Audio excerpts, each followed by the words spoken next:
Le Grand Matin Sud Radio, 7h-10h, Patrick Roger, Cécile de Ménibus. Il est 8h16, le petit déjeuner politique ce matin, c'est Valérie Rabault, députée PS du Tarn-et-Garonne et présidente du groupe socialiste à l'Assemblée nationale. Bonjour Valérie Rabault. Bonjour. On va parler dans un instant de la candidature Hidalgo, des salaires, de Zemmour, mais avant cela, cette annonce attendue aujourd'hui d'Emmanuel Macron, d'un contrôle indépendant de l'IGPN, la police des polices.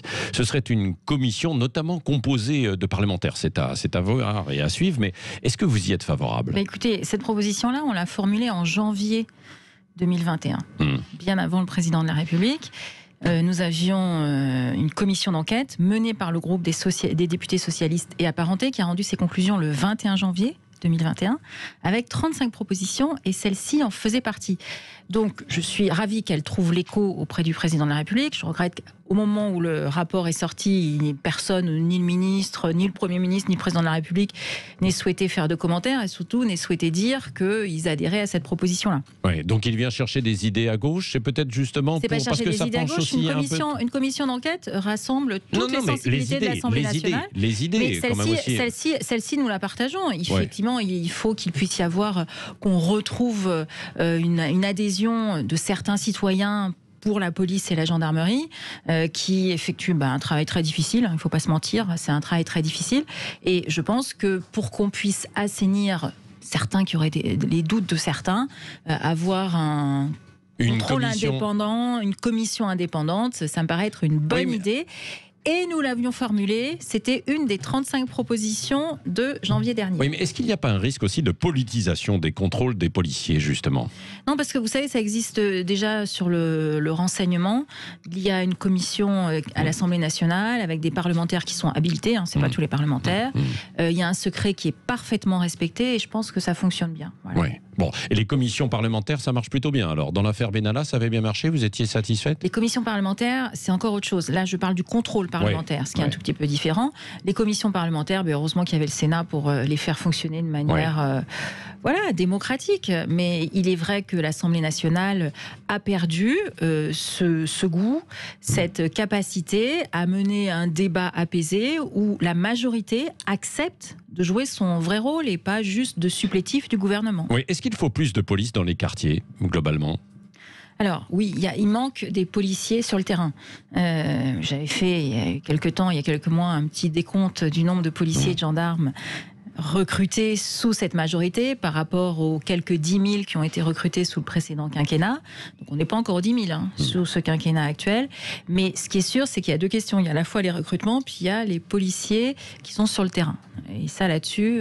Bon, donc vous allez pousser votre candidate Anne Hidalgo à émettre des propositions à ce sujet, parce qu'on n'a pas entendu parler ce week-end. Bon, enfin, elle a annoncé sa candidature dimanche. Vous voyez déjà qu'elle ait traité tous les sujets. Ouais. Vous savez, la campagne présidentielle, c'est une course de fond.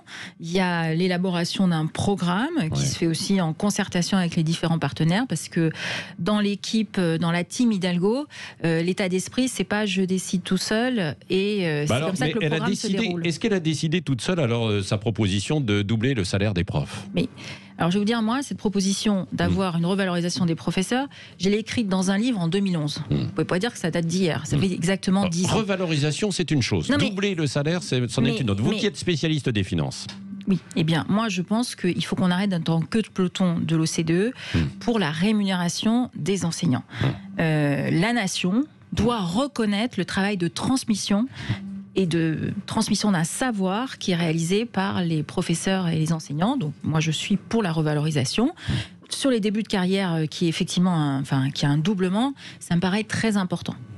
Bon, début de carrière. Mais après, pour la suite. Encore une fois, la candidate, quand on est candidat à l'élection présidentielle, on fixe un cap. Oui, on fixe un cap. Mais c'est très important de fixer un cap. Mais on parle de choses qui sont réalisables quand même. Est-ce que là, ce n'est pas du... Certains disent c'est de la démagogie, c'est du populisme d'annoncer ça. Le doublement du salaire de tous les enseignants. Les policiers vont réclamer la même chose. Les personnels soignants peuvent réclamer la même chose. Ce sont des choses réalisables.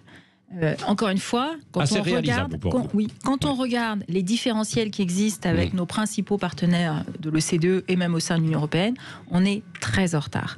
Et je rappelle que les dernières vraies revalorisations, ce sont été celles qui ont été portées par Lionel Jospin en 1989, ce qui date quand même d'il y a un certain temps, vous le reconnaîtrez. Est-ce que ça devra passer aussi par une réorganisation, peut-être aussi du temps de travail chez les enseignants, dans les écoles ? Mais encore une fois, elle trace le cap, de dire, voilà, c'est ce cap-là que je veux donner à ma campagne présidentielle et c'est ce cap-là que je veux donner à ma présidence de la République. Elle n'a pas dit qu'elle ferait tout toute seule. Il y a évidemment des négociations avec l'ensemble des partenaires sociaux. Enfin, encore une fois, des décisions de cette ampleur, comme ce qui s'était fait en 89, elles sont discutées avec les partenaires sociaux. Bon, Jean-Michel Blanquer avait quand même un peu augmenté certaines catégories justement d'enseignants. Oui, il avait juste appliqué ce qui avait été décidé par Najat Vallaud-Belkacem sous le précédent quinquennat. Bon, dans votre famille, Anne Hidalgo a donc annoncé sa candidature. Pour vous, c'est tranché, pas besoin de primaire. Stéphane Le Foll, par exemple, réclamait une primaire. Il y a un processus de désignation militante, comme ça s'est toujours passé au Parti socialiste. Bon, et alors, donc les militants votent. Alors comment c'est organisé? Le grand public a du mal à suivre quand même, parce que qu'est-ce qu'il y a du mal à suivre? Vous dites, vous lancez des candidatures. Oui. S'il n'y a qu'une seule candidature, on vote pour une seule candidate. S'il y en a plusieurs, eh bien les militants départageront les candidats et les candidates qui se présenteront. Et ça va être tranché quand, comment? Rapidement. Donc pour l'instant, ça ne l'est pas encore, quoi. Non, ça ne l'est pas encore. Bon.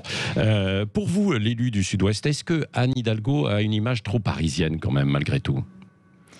Mais sincèrement, quand on regarde son parcours, elle a grandi à Lyon, elle vient d'Espagne, elle a fait son tour de France, et puis surtout, c'est la seule candidate, et là, vous aurez du mal à me dire le contraire, c'est la seule candidate qui a une team Hidalgo qui représente tous les territoires.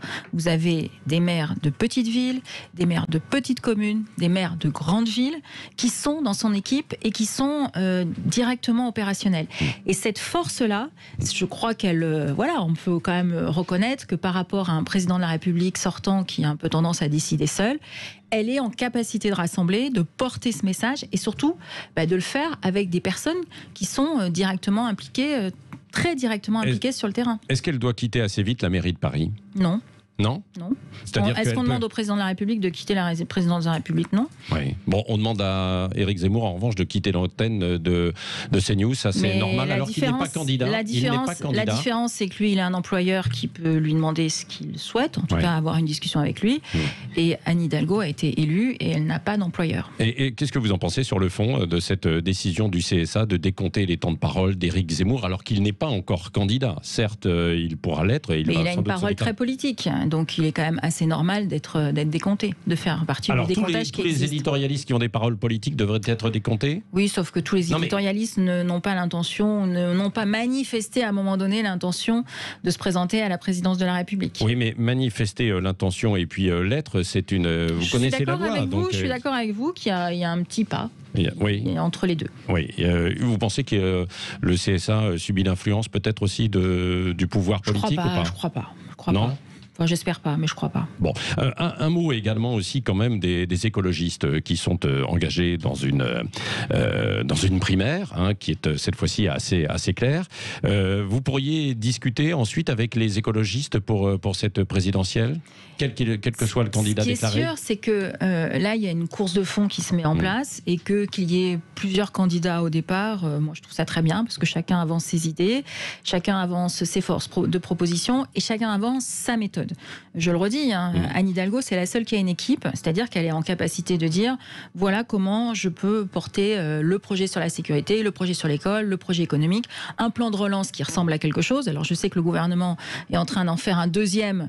Je vous rappelle qu'ici même à cette antenne, j'avais critiqué le premier et le ministre de l'économie avait répondu que tout allait bien. Si tout allait bien, je pense qu'il n'aurait pas l'obligation d'en faire un second qui d'ailleurs apparemment n'a pas plu au président de la République et qui lui a demandé d'en refaire un. Oui.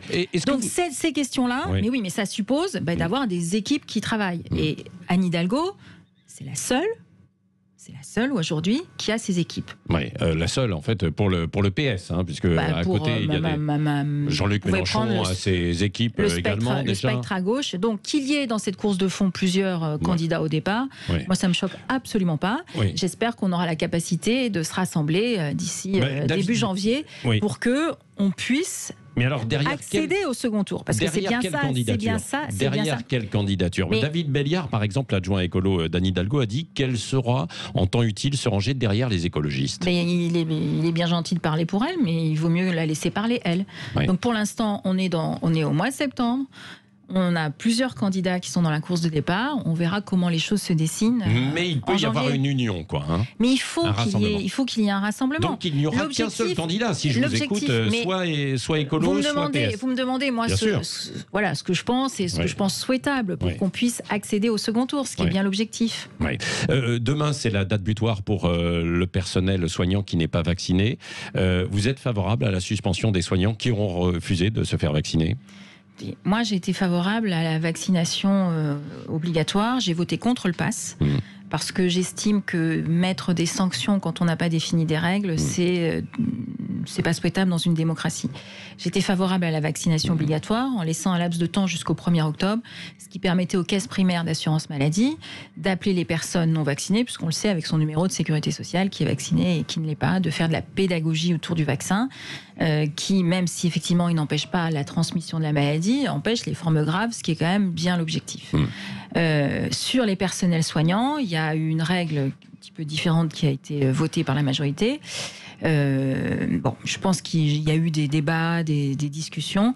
Effectivement, moi, ça me paraît important que le personnel soignant puisse être vacciné, comme d'ailleurs l'ensemble de la population. Oui, chez vous, dans le Tarn-et-Garonne, quand vous discutez avec la population et que certains sont toujours réticents à se faire vacciner, qu'est-ce que vous leur dites ? J'essaie de les convaincre, mais je vois que ça ne marche pas forcément. Oui, ça ne marche pas forcément. Oui. Et le pass sanitaire, il faudra abandonner cette idée ou pas alors ? On va voir déjà où on en est de la vaccination. Donc là, on a sur les premières doses, ça a bien augmenté. Il va y avoir la question des secondes doses. Il faut qu'on voit comment l'épidémie évolue. Mais honnêtement, le pass sanitaire, je pense que mettre des contraintes avant d'avoir défini une règle plus générale, ça me paraissait pas. Et c'est pour ça qu'on a voté contre. Oui, un mot sur Gérald Darmanin. A priori, on se dirige vers un non-lieu dans l'affaire où il est suspecté en fait de viol. Il est temps de classer cette affaire, selon vous, ou pas ? Je ne commente jamais les décisions de justice, donc je ne vais pas commencer à votre micro. Bon, merci. Même si, auparavant, beaucoup, notamment au PS, ont dit qu'il fallait quand même aller, que ça aille jusqu'au bout, quoi. Et donc, au bout, ça peut être un non-lieu, quoi. Moi, je n'ai jamais commenté les décisions de justice, donc je ne vais pas commencer aujourd'hui. Merci Valérie Rabault, députée PS du Tarn-et-Garonne et président du groupe socialiste à l'Assemblée nationale. Vous étiez ce matin l'invité de Sud Radio.